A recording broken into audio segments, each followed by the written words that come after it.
Now for my final video, I will show you exception handling and file operations. So let's remove all of these first, and let's create a program class. Let's say static void main. Now we're gonna do the exceptions first. So you, there is a try and a catch.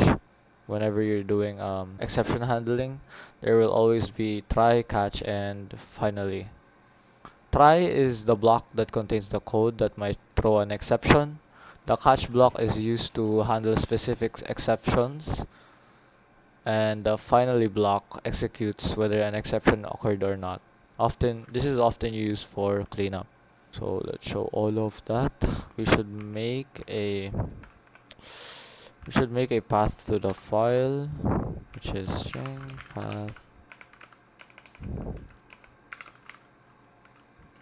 Let's say output dot text, and then string. Let's do first line, second and a third line, and a third line. File dot write all lines, then the path and lines, and then let's say, okay, now let's put something that will show it that the lines are written. So say lines written to the file. Okay, now we're gonna do catch for the unauthorized access exception.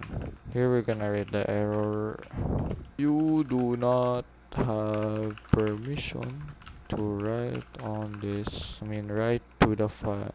And then the details, so we can show them the details of why.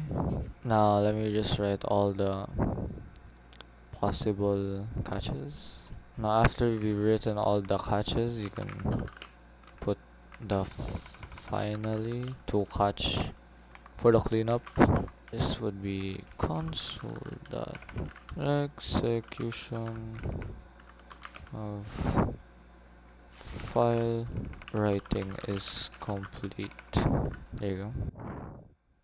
Okay, now that I transferred it to a VS Studio because we're dealing with files, and I just remembered that you can't deal with file operations on a online compiler.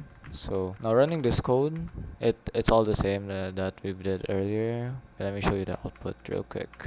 I just realized my screen isn't sharing it. I will show you the output it did, which is the first line, second line, and third line. So that's it for my final video on exception handling and file operations.